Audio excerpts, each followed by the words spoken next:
집은 잠만 자는 게 아니다. 지금도 입지 좋은 곳에 추격 매수해도 늦지 않다. 가장 효율이 좋은 거는 2년마다 제일 좋은 데를 메뚜기처럼 그렇게 다니는 거죠. 많이 깎아주면 빨리 팔립니다. 싸면 팔린다는 거죠. 그 가격이 내가 팔 수 있는 가격이에요. 우리 집은 5천만 원 깎아서 사고 가는 집은 1억 더 주고 사야 되는데 그래도 해야 되는 거냐. 대부분의 후회는 뭐냐면 그때 5천이라도 더 주고 사지 못했으면 후회하더라. 수익률이 제일 좋을 것은 제가 보기에 아파트는 망고쌤.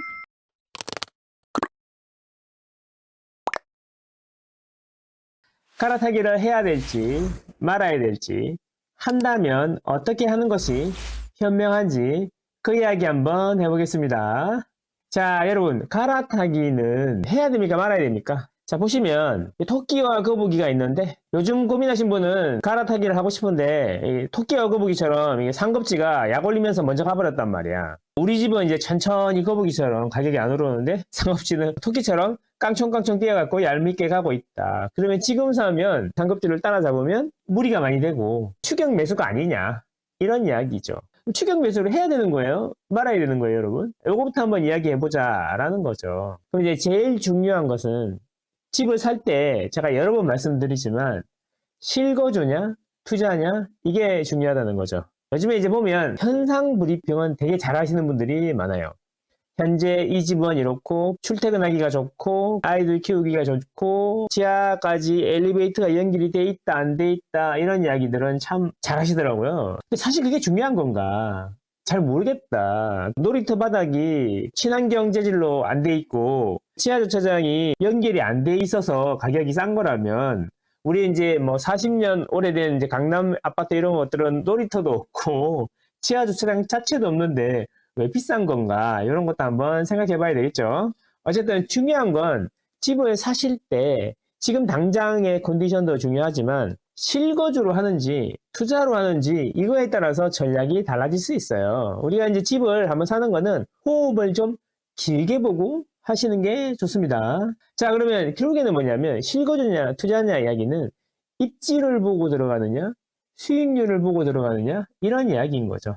이런 이야기 하면 수익 좀 보려고 들어갔다가 한 2년 뒤에는 상황 봐서 실거주 할 수도 있고 안 할 수도 있고, 이렇게 애매하게 하시면 안 된다는 거예요. 확실하게 입지를 보고 장기적인 관점에서 들어갈 건지 아니면은 수익률 관점에서 들어갈 건지, 이걸 먼저 결정하시는 게 좋다. 그러면 이제 전략이 달라지는 거예요.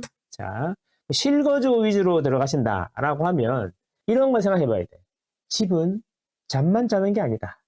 집은 잠만 자는 게 아니기 때문에 우리가 봐야 할 것들이 참 많죠. 교통도 봐야 되고 학군도 봐야 되고 동네에 어떤 사람들이 사는지 커뮤니티도 봐야 되고, 그리고 주변에 인프라는 또 어떤지, 병원이 있는지 백화점에 있는지, 사모님들께서 백화점에 갈 때 슬세건 그래갖고 슬리퍼 신고 가시는지 아니면은 바로 집 앞인데 풀매하고 가는지, 이런 걸 봐야 된다라는 겁니다. 그래서 그런 거를 전체적으로 입지라고 합니다. 입지. 그래서 길게 보면 아파트의 실제 현재 컨디션도 중요하지만 컨디션이 안 좋더라도 결국에는 가격은 입지에 수렴하게 된다. 무슨 이야기냐? 실거주를 하려고 그냥 10년 정도 보시고 이렇게 들어가실 생각이라 그러면 지금도 입지 좋은 곳에 많이 올랐잖아요. 추격 매수해도 늦지 않다, 이런 거죠. 그런데 그게 아니고 나는 투자를 하고 싶다, 이러면 또 얘기가 달라집니다. 아파트는 망고쌤. 자, 그러면 투자로 접근을 한다 라고 하면 제가 누누이 말씀드리지만 투자는 2년 내에 가장 좋을 것 같은 것을 사는 게 투자라고 말씀드렸습니다. 왜 2년인가요? 우리 이제 망고쌤 유튜브를 보시는 분들은 잘 아실 것 같은데, 2년인 이유는 집을 사는 게 2년은 지나야 일반 세율이 되잖아요. 일반 세율하고 단기 세율하고 차이가 엄청나단 말이에요. 몇 배씩 차이가 날 수 있단 말이에요. 그래서 최소한 집을 한번 사면 2년 정도는 들고 있어야지 비과세가 되든 일반 세율이 되든 하는 거란 말이죠. 그렇게 보면 가장 효율이 좋은 거는 2년마다 제일 좋은 데를 메뚜기처럼 이렇게 다니는 거죠. 그래서 체리만 피킹하는 거다, 이렇게 보시면 되죠. 얄밉긴 하지만 이렇게 열심히 살아야 된다. 당장 돈이 없고 계속 불려 나가야 된다면 수익 금액보다는 수익률이 중요한 거죠. 실거주는 수익률보다는 수익 금액이 중요한 거죠. 이게 무슨 차이냐? 자, 10억짜리 집을 사서 15억이 되면 수익률은 50%지만 5억이 생기죠. 그런데 3억짜리 집을 사갖고 100% 수익률이 나면 수익률은 100%이지만 수익 금액은 3억이 되죠.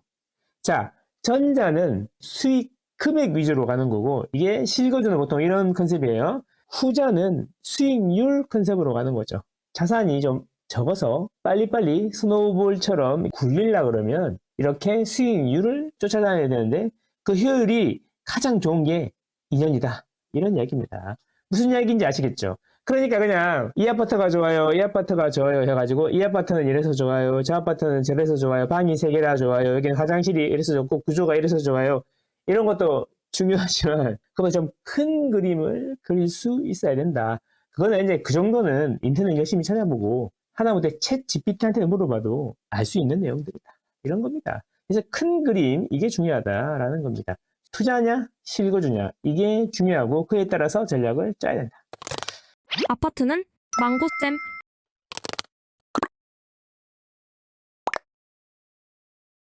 자, 그러면 이런 이야기 하면 어렵죠. 아니, 2년 만에 제일 좋을 곳은 어디입니까? 이런 질문에 답을 드려야 하지 않습니까? 수익률이 제일 좋을 곳은 제가 보기에 지금 핫한 곳 바로 옆이야. 오르는 데는 순서가 있다라고 말씀드렸습니다. 망고쌤의 ABC 이론에 따라서 A급지가 오르면 B급지가 오르고 B급지가 오르면 C급지가 오른다. 자, 그런데 A급지가 오르고 있는데 C급지에 수익률을 보고 들어갔다. 그러면 한참을 기다려야겠죠. 근데 A급지가 오를 때 B급지에 들어갔다. A급지가 오르기 시작할 때 A급지에 들어갈 돈이 있으면 좋겠지만 그게 아니고 투자로도 접근한다 그랬잖아요. A급지가 오를 때 A급지에 들어갈 돈이 없으면 A급지 다음 오를 곳에 미리 가서 기다려야 된다. 이런 이야기입니다. 왜? 그 다음 오를 때가 B급지니까. 그게 단기적으로 보면 수익률이 제일 좋을 거니까. 그래서 2023년에 바닥을 찍고 올라와서 2024년 지나면서부터는 실제로 평균적인 수익률은 강남구보다는 성동구가 더 좋았다. 이런 이야기예요. 강남, 서초, 송파는 면적이 엄청 넓은데 그 중에 정말 제일 선호하는 데만 뾰족하게 이렇게 올랐다는 거죠. 뾰족하게. 그래서 평균을 보면은 성동구보다 덜 올랐다. 2024년에 그렇다는 겁니다. 실제로 통계가 그렇다는 겁니다.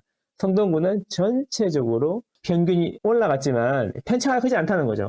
이슈가 안 됐기 때문에 우리가 잘 느끼지 못해서 그렇지 평균은 성동구가 제일 많이 올랐다.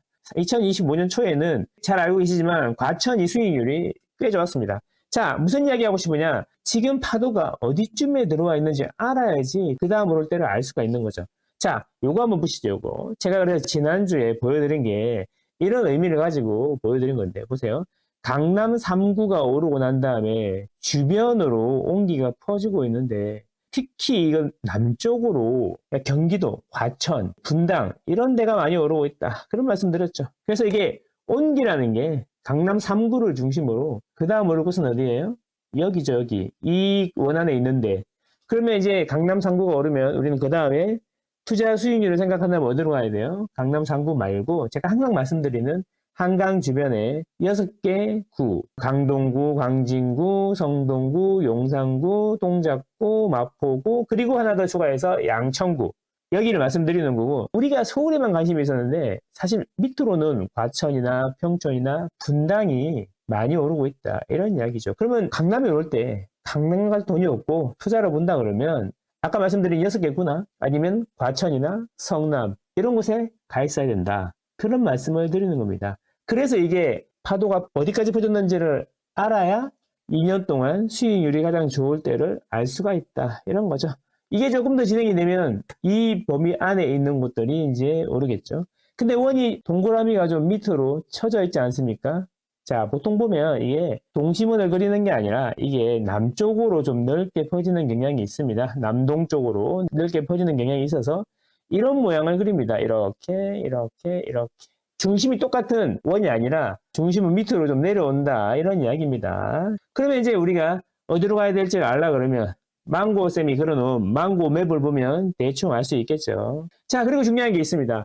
거래량이 가능하면 많은 단지를 선택하는 게 좋습니다. 2년마다 또는 4년마다 갈아타려고 그러면 자기가 팔고 싶을 때 엑싯이 돼야 되는데 엑싯을 하려면 일단 거래량이 많아야겠죠. 그런 것도 중요하다라는 겁니다. 그리고 빨갛게 퍼지는 그 다음 구역에 어떤 아파트를 사야 되냐 하면 상대적으로 고점 대비 많이 빠져 있는 게 오를 확률은 많이 높겠죠. 비슷한 상황이라면 그렇다는 겁니다. 거래도 안 되고 가격도 싸고 이런 것 말고 실제로 이제 대장단지 바로 옆에 있는 단지 중에 거래량이 많고 단지 수도 크고 이런 데 중에 고점 대비 많이 빠져 있는 거 이런 식으로 찾으시면 되겠다라는 겁니다. 셀프로 다 할 수 있습니다. 아파트는 망고쌤.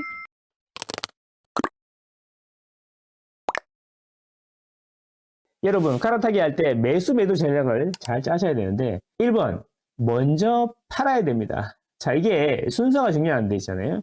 불처럼 오를 때는 거래가 막 1만 건씩 터지고 이럴 때는 먼저 사시고 자기 집을 파셔야 됩니다. 사놓은 게 이제 오르잖아요. 그렇기 때문에 일단 먼저 사야 돼. 그리고 거래가 잘 되기 때문에 내 것도 잘 팔린단 말이죠. 그리고 내 거는 천천히 팔아. 그러면 동시에 두 개를 가지고 있는 기간이 길어지기 때문에 이익이 두 배로 커지는 겁니다. 그래서 먼저 계약하고 나중에 파는 건데 지금처럼 상급지는 거래가 잘 되는데 하급지가 거래가 잘 안 될 때 또는 거래량이 없을 때는 내 걸 먼저 팔고 상급지 걸 사셔야 됩니다.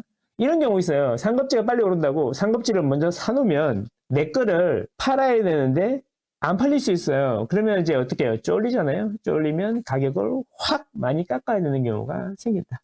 자, 두 번째.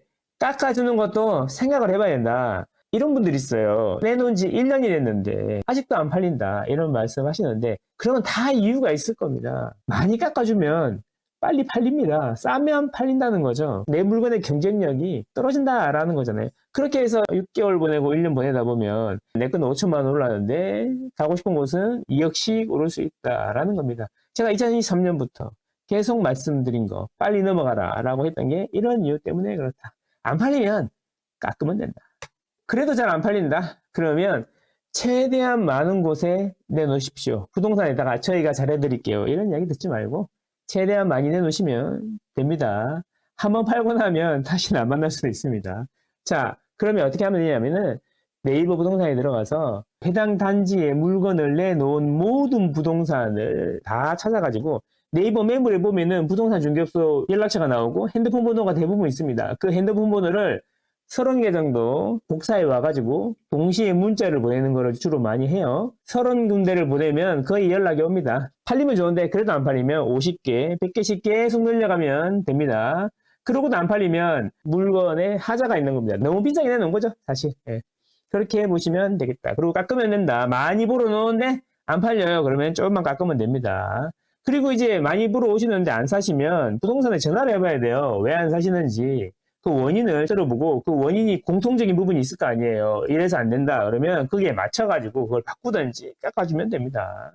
이렇게 해서 매도를 먼저 하시고 그 다음에 이제 매수를 하시면 되는데 매수는 이제 발품을 많이 다니셔야 돼요. 발품을.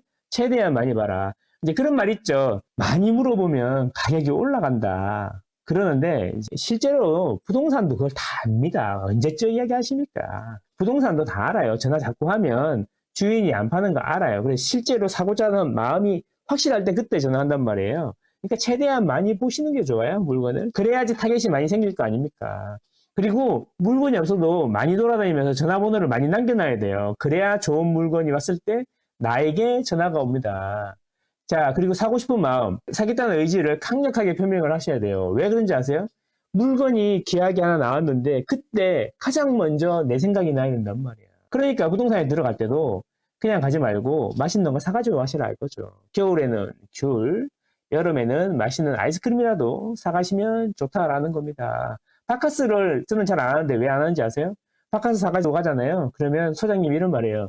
어이구 여기도 벌써 이만큼 있는데 막 이런단 말이야. 그러니까 좀 특이한 걸 사가야지 기억에 남는다 이런 이야기입니다. 그래서 부동산 문 열 때는 왼손으로 여는 겁니다. 왼손으로. 왠지 아세요? 왜? 오른손에 맛있는 거 아이스크림을 들고 있어야 되니까. 그리고 이제 매도자의 상황을 이해하는 게 좋습니다. 이런 거 있죠. 매도자가 나중에 가격이 오르면 배액 배상하고 끝낼 수도 있는 거고, 이런 걸 생각해봐요. 매도자가 어떤 상황인지. 지금 캡을 끼고 사놨는데 도울 생각이 없어가지고 토지거래 허가하면서 빨리 던지는 건지 아닌지 이런 걸 알아야지 내가 협상에 우위에 설 수 있다라는 거죠. 이분이 이거 팔고 다른 데로 넘어가려고 하시는 거다. 다른 거 계약하고 오셨다. 그러면 이분도 반드시 팔아야 되기 때문에 뭐 배액 배상을 한다든가 좀 내고 해달라 그러는데 뭐 강하게 안 한다고 한다든가 그러기는 쉽지 않다는 거죠. 그래서 매도자의 상황은 항상 부동산에다 물어보시는 게 좋습니다.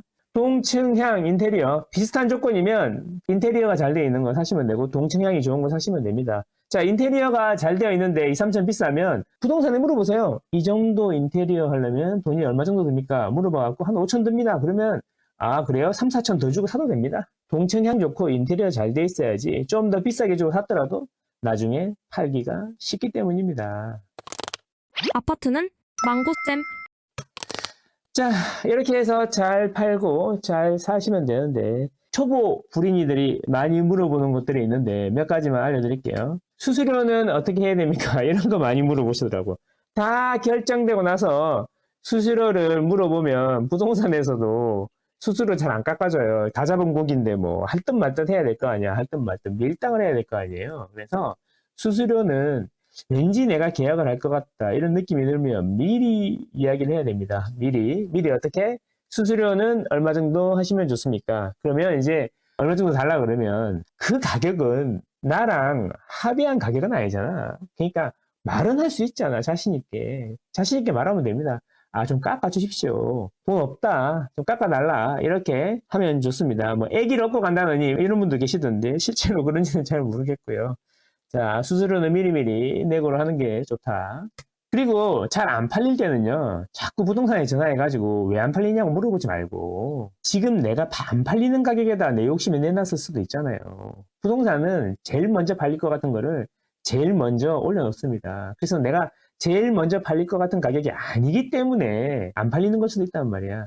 그러면 매도자 입장에서 전화 걸지 말고 매수자 입장으로 전화를 걸어보세요. 우리 집하고 비슷한 컨디션에 있는 아파트를 사고 싶은데 매수자 입장으로 얼마 정도 있으면 살 수 있습니까? 그러면 부동산에서 말해줄 거 아닙니까? 그러면 그 가격이 내가 팔 수 있는 가격이에요. 그 가격이 내가 생각하는 가격이랑 괴리가 크면 내가 호가가 훨씬 높아. 그러면 많이 기다려야 되는 거고 내가 빨리 팔고 싶으면 그 가격보다 비슷하게 하거나 더 떨어뜨려야지 팔리는 겁니다. 그래서 항상 하는 말이 그거잖아요.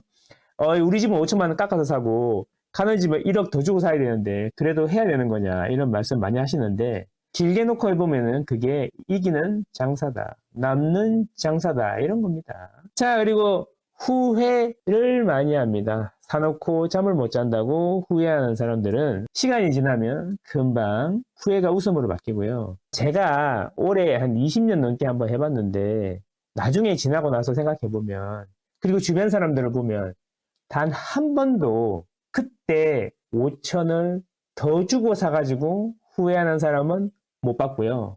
대부분의 후회는 뭐냐면 그때 5천이라도 더 주고 사지 못했음을 후회하더라. 그걸 잊지 마시고 욕심 부리지 말고 상급지라 그러면 과감하게 가시는 게 좋다. 특히 지금 같은 경우에는 큰 제가 말씀드리는 슈퍼 사이클에 초입이라 잘 못 느끼고 그런 식이라고 했잖아요. 그러니까 지금은 조금 손해보는 느낌으로라도 사게 되면 나중에 후회가 아니라 큰 웃음으로 다가올 거다. 이런 생각 해봅니다. 그리고 여러분 집을 사는 건 있잖아요. 집을 사서 실거주를 하는 거는 자산을 떠나서 상급지의 인프라를 나와 내 가족이 누리는 거라 생각하셔야 돼요. 그래서 이게 상급지로 가는 건 어쩌면 우리 가족에게, 나에게 선물이 될 수도 있다. 이런 말씀입니다. 자, 여러분들은 현명하시니까 좋은 결정하시리라 생각합니다.